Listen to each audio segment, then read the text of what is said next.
Mr. Strawberry says, fuck off. We're never going back. Off the boat. Now. I see you. Welcome to Alien Earth, the official podcast. I'm your host, Adam Rogers, and I fully agree that if we really wanted to understand the show, we probably should have just put Newt in charge. This week, episode 7, The Emergence. Of course, there are spoilers ahead as usual. Make sure you watch the episode before listening, because today on the podcast, we have director Dana Gonzalez. We also have composer Jeff Russo and music supervisor Maggie Phillips to talk about the sonic world of Alien Earth and why the show's closing credits always go so hard. We have Alex Lothar, Joe Hermit to talk about going from a dude in distress to making a great escape, and series creator Noah Hawley is back to talk about mad science and its costs. So first up, somebody who was in on the filming of the show from the start to its finish and helped build all the evolutions and changes that we've seen. Director Dana Gonzalez is back to unpack the penultimate episode for us. We established the kids, and when you're starting out directing them from the beginning to the end, there's an arc there. When they first initially come out, they're kind of interacting like children. They're making children decisions. And then episode 7 comes along and they've been challenged. And the biggest thing is the kids have to learn about the world and how people are, seeing that, no, they can't trust everybody and the world is not perfect. And by the time they get to 7, they realize that Boy K is not the guy they thought he was. And, they want to leave the island. And you want the audience to know everything I just said. You want them to feel that. And then you also want them to feel their loss and their challenge and the horror that they experience as children finding out about this cruel world we live in. That's the significance of them finding the cemetery where their human bodies have been buried. Yeah. Wendy was brought in there going, we're going to save your life and it's all going to be good. Curly, she was in a wheelchair. So she basically now she can walk and run and she's all in. She's like, I'll do anything because I love this life. So she's got a different perspective on it than even Wendy or the other kids do. And then you have Nibs, she's questioning, like, what is this?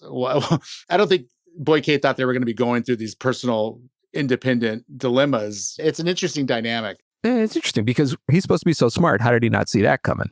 I think there's a lot of geniuses that don't have street smarts. They could split an atom, but they can barely cross the street. I don't want to give it away, but he's been controlling his destiny since he was a young boy. And he's very stunted.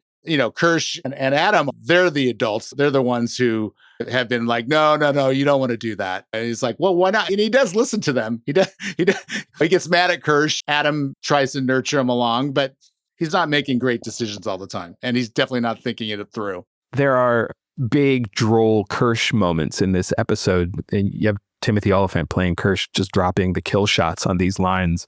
One of them is when Isaac is killed by the fly. Somebody says, what happened to Isaac? And Kirsch says, science.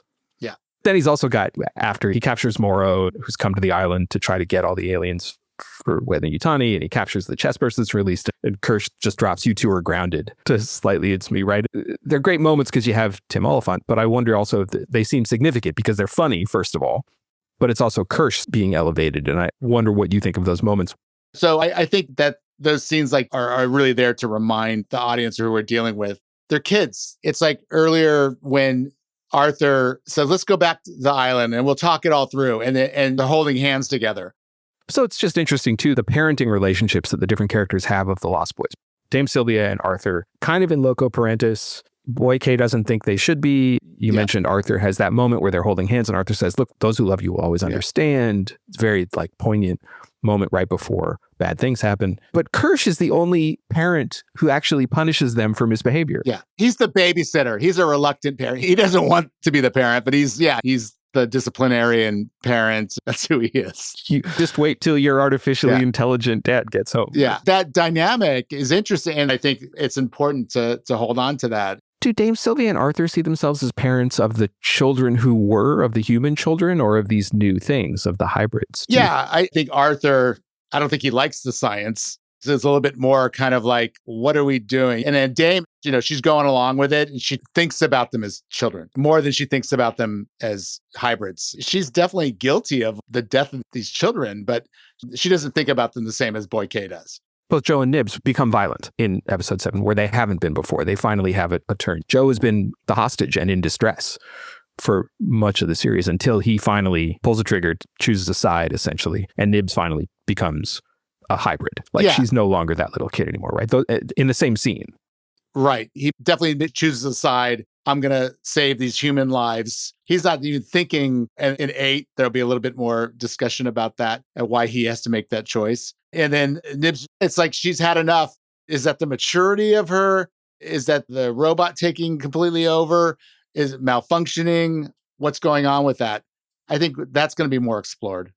The aliens always get out in this universe. They try to put them in a box and then they always get out and wreak havoc. I keep thinking about a joke like Chekhov's alien. You know, if there's a xenomorph imprisoned above your mantelpiece in episode 2, then it gets out and murders everyone in act 3.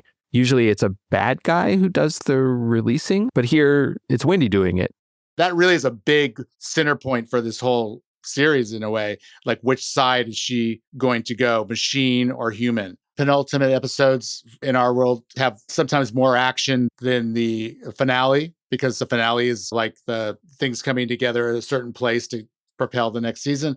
So the penultimate episodes definitely are a lot of things colliding. I think the main heavy lifting of 7 was to show the big challenge between Wendy and Hermit. And again, going back to that, which side will Wendy go, human or machine? This is definitely the fracturing, and for the audience, I think for them to ask themselves that same question. And that sets up episode 8 kind of perfectly. Has this event that happened at the end of 7 really forced her over to the machine side? Every character has building blocks that assemble into the humans or machines or aliens that we now see, but all of that happens in response to some extent to the world of the show. Now, I've banged on about world building a lot here on the pod, but there's a last critical tool in the world building toolbox. We haven't talked about music. Like I said at the top, Alien Earth's tunes do not have to go that hard, but they do. Why? Well, here are composer Jeff Russo and music supervisor Maggie Phillips to tell us. At the beginning of all projects that I do, typically with Noah, I try to find some new instrument or some new way to make a sound that will be unique for that particular show. And this show, I found a company in Austria that makes these bespoke, weird stringed instruments. So it's this big metal piece that you can do a lot of things with, including use a bow on. And there are moments I can make it sound like groaning, right? It sounds like metal on metal bending. It's a very musical instrument and it can play melodically, but it also can make this very dense, very discordant sound. I bring discord out when you don't know what's about to happen. So that sort of can create this tension between the visual and the listener. Okay, you've both been working with Noah for a long time. It's a decade and a half at least. So tell me what your collaboration looks like. I've been working with Noah for, what year is it? 2025. So about 16 years. I've worked on I've worked on every one of his creations. Yeah, I came on 5 years after Jeff. So I've been working with him for 11 years. Oh, yeah, it was 5 years after because it was season 2 of Fargo. Season 2 of Fargo, yeah. But like what Jeff says, we have done everything. So there's no pause in the working relationship. It's just going from one to the other and sometimes overlapping. I think part of the thing that is great about our working relationship with Noah is that we typically are starting when he's starting, right? Like he's starting to write scripts for all these shows and he'll send us scripts and we'll start thinking about music right at the get-go, which is why I say things like, oh yeah, I've been working on Alien for 4 years, which is not typical for a composer and certainly not typical for a music supervisor. So that gives us the opportunity to do our best possible work. How do you know, like, okay, this part needs music and it should sound like this, or we want it to do a certain thing? Like, how are you thinking about what the musical life of what you're seeing on those pages will be? For me, my process is I read the script and I'm thinking of overarching themes. I'm not thinking of like, oh, in scene 22, I need a piece of music here. I don't really break down scripts like that. There are script supervisors do that for editorial, but when I'm reading a script, I'm thinking like, oh, okay, there's a character. This character's definitely going to need a theme. These two characters that have this interesting relationship, that might need some sort of thematic material. And I think of it that way and start writing on a very broad sense, and it's really mostly about tone and what does the show feel like. And that's a conversation that I have with Noah early on. Yeah, it's a little different for me. We do have to do script breakdowns. I mean, on other shows, there's a lot more scripted music. I mean, there's not a ton of songs within the episodes. So Right. So those are like Somewhere Under the Sea and Accentuate the Positive are songs that Noah scripted and were very integral to his narrative process. And I think somewhat nostalgic for him, like songs that are important to him. I think personally, at least Accentuate the Positive, because we've used that in Fargo too. He loves that song. And so I would say I do too. Oh, I do too. I do too, but I think my guess, and I have not ever talked to Noah about this, I think that song holds a special place. But for me, on this one, I didn't really know until I got some visuals where we were going to go with the songs. Because it wasn't it's not as song driven. It was very Jeff forward in the beginning. Okay, well, I want to come back to the songs in a second because obviously the songs play a big part in the show. But let's stick with the score because I want to understand what you're looking for when you read a script. What are the steps? How do you go from ideas while you're reading the script to an actual musical score? To me, typically I also use melodies to connect characters to the audience. So the siblings have a theme. I call it the siblings theme. And when it plays and you sort of feel the connection between the two, but now that you've seen episode 7, as Wendy is, I want to say, separating from her brother, what I tried to do was take that theme and deconstruct it. So what started as this feeling of emotional connectivity between those two characters ends up feeling like emotional separation. That's slick. And what's really slick about the way Jeff does it is he does it very subtly. I've always said this about you, but it's not like you're not being spoon-fed. I think that's typical for everything that we do with Noah. It's like we typically, I feel like it's respect for the audience. It's respect for the audience to watch a show on their own. We never put music in, and I'm talking about score, I'm not talking about songs, but we never utilize music or score unless we have emotionally earned it in a scene. We would much rather be quiet than put music just to fill space, right? We really talk about how is this feeling? What is the feeling behind this entire sequence? If they're running, I don't need running music. How are they feeling when they're running? Why are they running? Are they running away from something that's going to kill them? Are they running towards something that they want to grab a hold of and kiss? You know what I mean? There's like all kinds of feelings that go into it. And I feel like we've always gone in the direction of we can only play the music that the characters are demanding. And if they're not demanding it, then don't do it. But I'll push back a little bit. There's a jump scare noise. There is a cue for the jump scare. So what I will say is this. It's Alien. Yeah. And so, yes, we have jump scares. Yes, we have horror music. And in that way, to me, that's the character of the xenomorph or of these other bugs. Like these characters that are very much emotional characters in our story demand some type of score. And so the monsters have their themes too. Of course they have their themes. They're fucking scary as hell. And I would argue, don't you think you thought about the audience a little bit more in this show than we have in the past? Or at least giving the audience a ride? So yes, that, it is a part of the entertainment factor, right? I don't need to help scare them. No. But I really do want to give them what they are expecting. Yeah. Certainly, I took a little lead from the first movie and the second movie in terms of the tonality of what Jerry Goldsmith and James Horner did in those scores, right?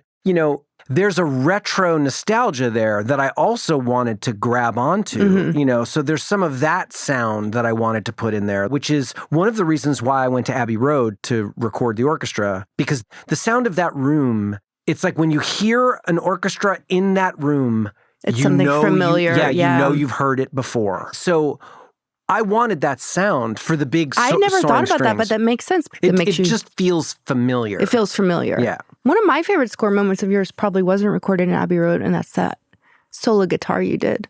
And is that in 4? That is at the end of 4. Yeah, I love that one so much. That literally, I was. Did you do it here? I was seated right here. Might have been What? Sorry, what's the moment? There's the story Jeff moment? does a guitar solo, and Jeff's guitar playing is phenomenal. It is. You can just like self-taught guitarist who led, that '90s band Tonic. Tonic. Yeah. No, that's the. And so he pulls out his electric guitar and does this like Hendrix sort of style. Like, it doesn't sound like Hendrix, but you know what I mean? Just has as big of a presence as a Hendrix solo. And it's so emotional. It's so beautiful. And for me, it's my favorite part of the whole score. I love that moment. I appreciate that. That was a lot of fun to do. It's especially an interesting choice because the only experiences that most people watching will have had of an alien story as a movie is two intense hours of more and more alien stuff and then the end. But because you're both having to work with 8 installments, you need catharsis 8 times. Yeah. To get out of one and go back to the real world and then come back again next week. That's actually an interesting point. And I would say score doesn't need that, right? I don't need a catharsis for score that way. That, thankfully, is all on you, Maggie. Yeah. I mean, and luckily I didn't write these songs to do it. And these songs are super cathartic. Or maybe you wish you did write them. I wish I do. God, I would be retired if I had written some of these songs.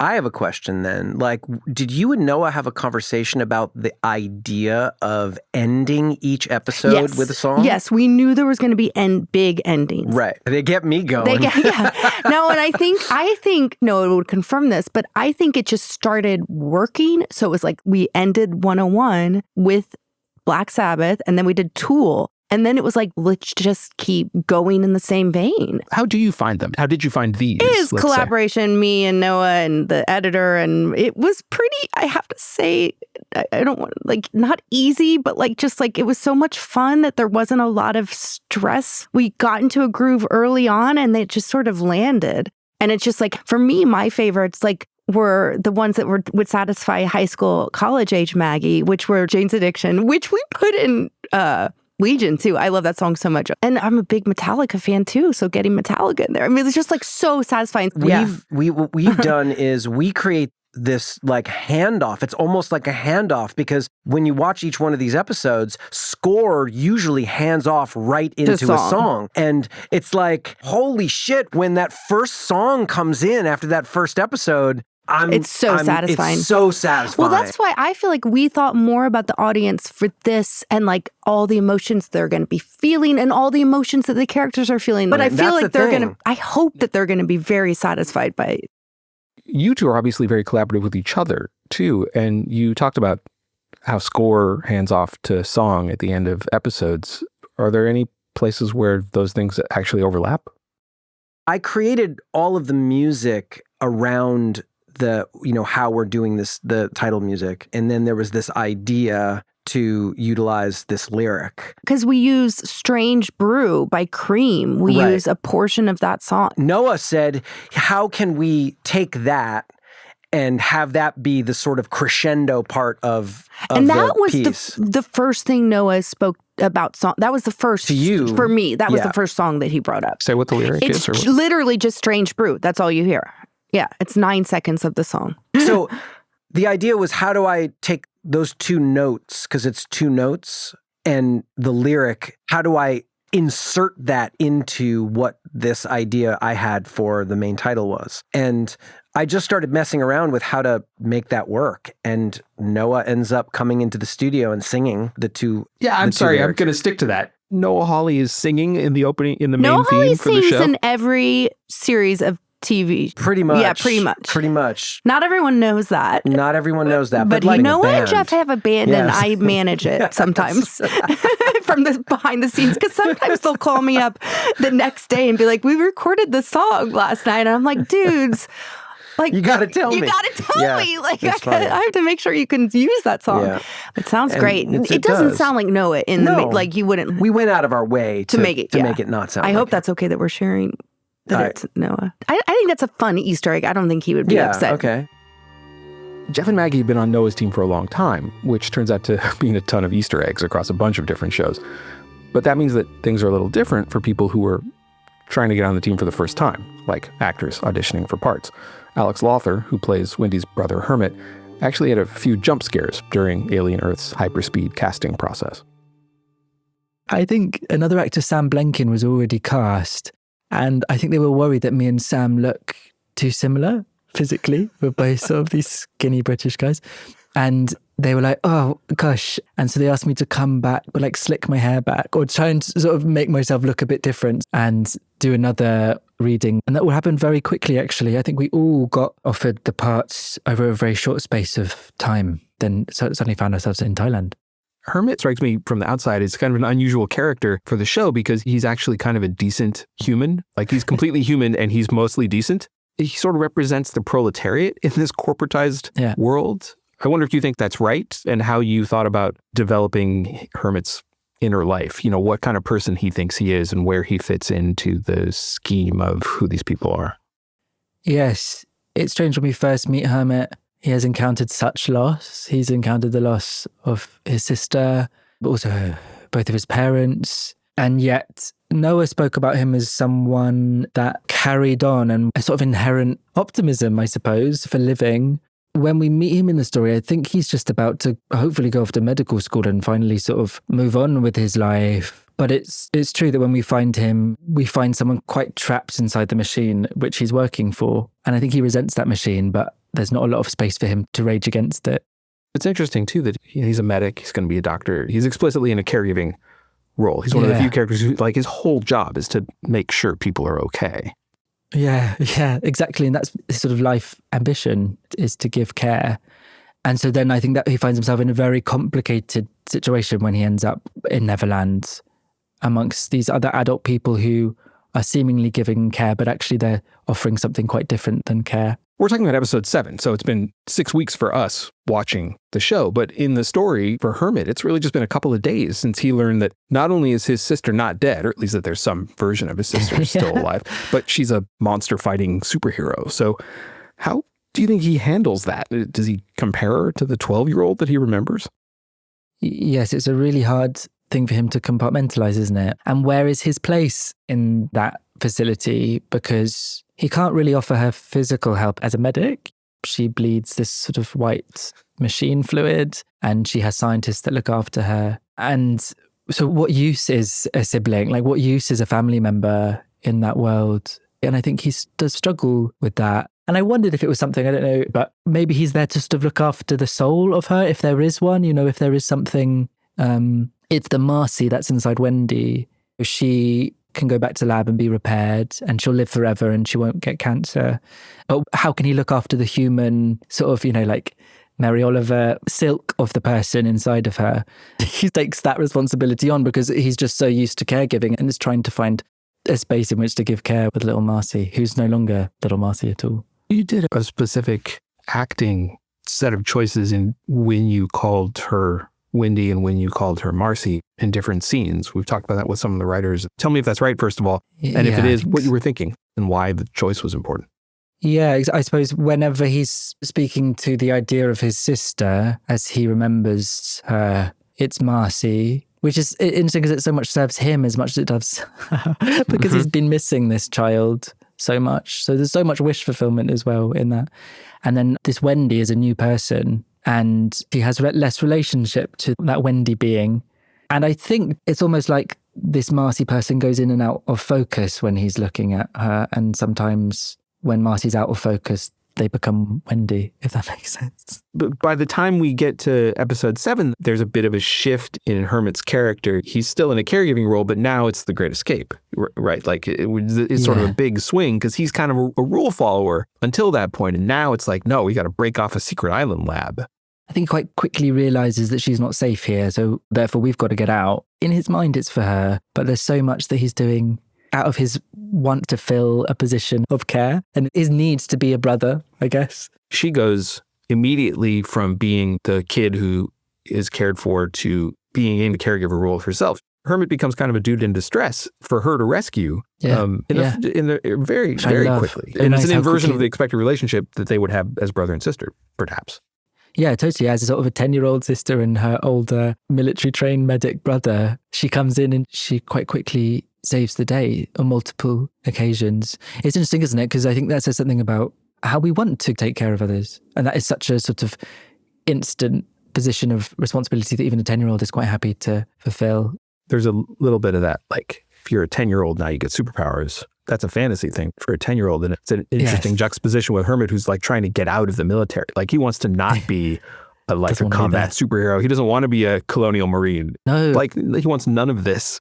Yeah. And he's constantly having to reevaluate his place. And I think that actually got crystallized as we were shooting. Their earlier versions of the draft was literally just sitting in his room, not knowing what to do. Because what is there for him to do in that space? And I think Noah really sharpened that and made it quite active for him trying to figure out, what am I doing here? Like, how can I be useful? And Hermit ends up finding his use in coordinating the Great Escape from Neverland. He puts a lot of effort to slowly convince Wendy or Marcy that the place is not safe. She finally sees that. But because she's sort of an older sibling to the Lost Boys, she says that if she's going to escape, they have to come with her too. So we get this moment on the boat with Hermit, Wendy or Marcy, Nibs, and then Hermit's other family too. And that jeopardizes the Hermit-Wendy brother-sister relationship. Yes, because he's just trying to get her out with as few casualties as possible. He prioritizes the human life over, as he does with poor Nibs. So it's two things, right? The first thing is that Hermit sees her deploy the xenomorph. There's that. And then when his friends come and say, no, you're under arrest, he lightning guns Nibs. He protects his friends, her friends. Yeah, because I think Nibs just ripped out someone's throat. Right. Yeah, it's pretty violent. Yeah. It's super violent. But also, I mean, children do have immense violence within them as well. And they have to learn what to do with that anger. They crush bugs and they hurt little animals and they take it out on their little siblings. All of that stuff happens. I mean, they don't rip out the throats of military officers. But I think it's a question, isn't it? Nibs is really curious because actually what happens is it all becomes too much for her and she starts to disassociate and she starts to lash out. And is that the machine doing that or is that the child? And I suppose the part of Hermit that is about do no harm kicks in. And I think he makes a calculated and maybe human choices to prioritize human pain over Nibs's. He's implicitly also saying, I don't actually think you're human. Even if I think you're my sister, I don't think you're human. Because he's saying, no, I'm going to shoot the robot. Exactly. That is his sort of internal battle throughout the whole season, I think, is please, please, please be my sister, which means please, please, please do as few robotic, superhuman things as possible. The moments in which Marcy, Wendy, puts herself in his arms or they can be tender with each other and as they were when they were brother and sister in their human form. What a crazy conversation this is. Hermit feels the most comfortable with that, knows how to be in that situation, knows how to be a big brother, but also recognizes the humanness in his sister. It's really awkward for him and uncomfortable, all the evidence she gives for not being his sister, because that does therefore mean that she's not human and something else entirely. So in the dynamic of who is the worst monster here, aliens running around the jungle, weird robots whose eyes now glow red because they're evil robots, and horrible broligarchs, you've got to kind of pick where you want to situate yourself. If you're Hermit, if you're the last real human, basically. Yeah. In those first episodes, Hermit starts feeling that he's inside this sort of nightmare. And there's almost a sense of when am I going to wake up from it? And then there's this baseball that reminds him of his dad. And then someone turns up who says it's his sister. Like he might start thinking, am I just severely concussed? Because it's so beyond. And then he has to deal with the fact that this is a nightmare that he's not waking up from. It is all very dreamlike, actually. Yeah, it's super dreamlike. And so you just sort of go, okay, well, what else you got? I guess we're doing this. Yeah. And I thought it was really interesting that there is the possibility of language for the aliens. And that means something, doesn't it? Because it therefore means the aliens are less alien than we've given them credit for. Maybe actually they're not purely the killing machines that we fear that they are. I do think what the show does is complicate the question of both what it is to be human, but also what it is to be an alien too. Like Alex says, this show complicates a lot of the larger questions about humanity. The lines between human and machine, human and alien all get blurred. But the thing that's the least human about the hybrids is that they're supposed to be effectively immortal. And then in this episode, Isaac does. Even hybrids are, ultimately, food for something. So that's the big question here. If that immortality is a false promise, how can any of the pursuit here of scientific advancement possibly be worth it in any sense? So here's series creator Noah Hawley. I think there's a sense of fatality of what did you think was going to happen when you put children into these adult responsibilities. The tragedy of this death that happens is that it is his very childness that led to his death, because kids rush, and he had some impulse control issues, and, he didn't know his own strength and pulled that door off. And then rather than pause, slow down, think it through, he did the first thing that came to mind, which is, well, I can just open the door and slide in the tray and I'll be out in a second. And, he created this opportunity. So I think that all those things that occurred for Kersh, who has seen the footage and knows that the image orchestrated that moment, there's a lot of great science that happened. There just happens to have been a consequence to it that was less than preferable. The biosafety precautions in this lab give me pause. Can I just say? It's there's no such thing as a perfect vacuum when hostile alien forces are involved. I think that science fiction has taught us that. So this facility was not designed to contain these creatures, really. And so they're just winging it. Now that it is clear there's some definite mad scientist traits among a lot of these characters, is there like a storytelling sense that the mad scientists get kind of punished for hubris here, for doing this vivisection? Does that have to happen to the scientist perpetrators? Well, there's a moment in the fifth hour when Dr. Rahim says, this is proof of how stupid smart people can be. They're smart enough to build machines that go into space and to split the atom, but they're too stupid to know you don't bring parasites home with you. Hubris is really stupidity in a different guise, to think that they can contain or control what's going to happen. But in the same way that, Dame Sylvia and this whole experiment of putting child's minds into adult bodies, you can call it whatever you like. It's still an experiment. It's still, we're going to do something no one has ever done before. And then no matter how prepared we think we are, we just have to see what happens. And we didn't prepare for a spaceship to crash and Nibs to feel like she was almost invaded by a creature that forces her to think about, well, what is inside of me, in a way that reminds her that she's mechanical, and that idea she can't really handle mentally, psychologically. There are all these variables, but even without a spaceship, this was never going to go well. And that doesn't mean that you wouldn't end up in 10 or 15 years with a great product of immortality in which they'd worked out all the bugs, but those bugs for now are literal, and the consequences are the lives of these children. Yeah, I guess I wonder what the journal write-ups of like, well, first we started by putting baby rat brains into adult rat synthetic bodies, and we figured out what happened there. Then we did it with monkeys, and there was a lot of institutional review board questions about that. I don't think they followed those protocols. Boyd Cavalier doesn't really have the patience for all of that. And because there aren't regulations or governments to keep him from breaking these protocols, they are just norms in a way, scientific norms. And he wants faster, go faster. Just assume I'm ahead of you at all times, is what he says. People who are ahead of you at all times are the least prepared for failure or setback, because it's going to come. You can't outsmart everything. This is a yes place, not a no place. Right, which is such a crazy thing to say. I mean, sure, philosophically, I also believe, let's not be negative, let's try to be creative problem solvers, but you have to say no when safety is involved. If you know better than me because you're actually experienced as to how to build a skyscraper, and I'm telling you this is a yes place, and you're saying, but that skyscraper is going to fall over, I think it needs to be a no place. It is literally in Mark Andreessen's Techno-Optimist Manifesto. There's no problem that technology might create that technology can't also solve. They assume they can fix it if something goes wrong. I mean, eventually. Can they fix it in time, I think, is the question, right? Sure, one day technology could fix the problem that it creates, but if the result is that we're all dead, then it's a Pyrrhic victory. You think that really Dame Sylvia, maybe Arthur, feel the same way as Boy K about this? I mean, they're as culpable in some of this hubristic science.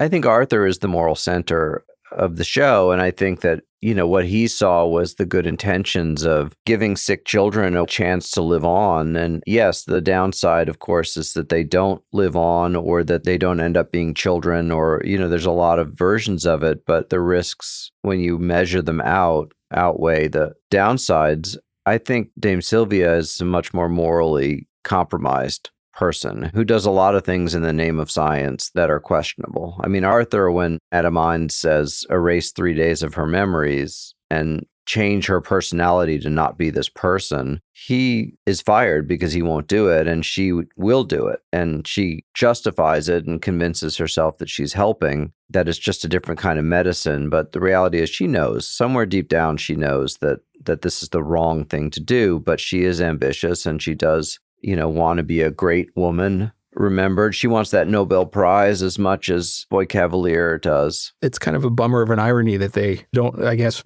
read much science fiction themselves at Prodigy. That for some people, the actual incept date of science fiction is literally a story that says, don't try to create life. That's a bad idea. It's Mary Shelley saying that very early on. Right. Well, there's an idea in baseball, which is you're going to hit the ball where you're looking, so don't look at the fielders. There's a reason that our first phones were flip phones, like the communicators on Star Trek. Fiction exists to show reality what's possible. Without the book Frankenstein, we don't have an idea of the mad scientist. These things that are created in the imagination become reality. Does the show then leave any room for the possibility that scientific achievement can also be a great human achievement? Is it all warnings against what scientists are supposed to do versus what humans standing up against monsters?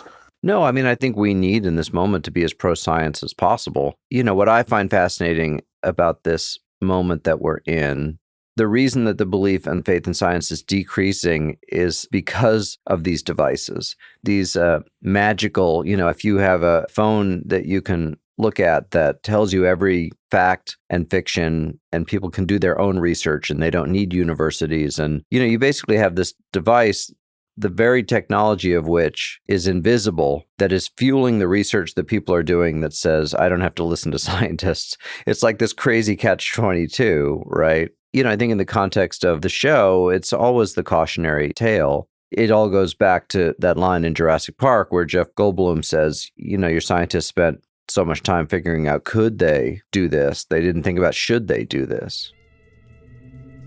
Look, I'm not a scientist, but I'm pretty sure that's it for this week's episode of Alien Earth, the official podcast. Next week, the season finale. We are done. Just a few tiny loose ends to tie, Wendy will probably be okay with Hermit shooting her friend with lightning, right? And Dame Sylvia probably be okay with Arthur getting face hugged and chest bursted. Morrow and Kirsch will probably hug it out. I bet Boy Cavalier will realize that other people are not just non-playable characters, and everyone will go live by the seashore. Oh, sorry, I'm getting a message from my producer here. Oh, no, that's right. Huh. Well, we'll sort that out next week when we talk about episode 8 of FX's Alien Earth. Be sure to rate, review, and follow Alien Earth, the official podcast, wherever you get your podcasts. I'm Adam Rogers, and I'll see you here next week.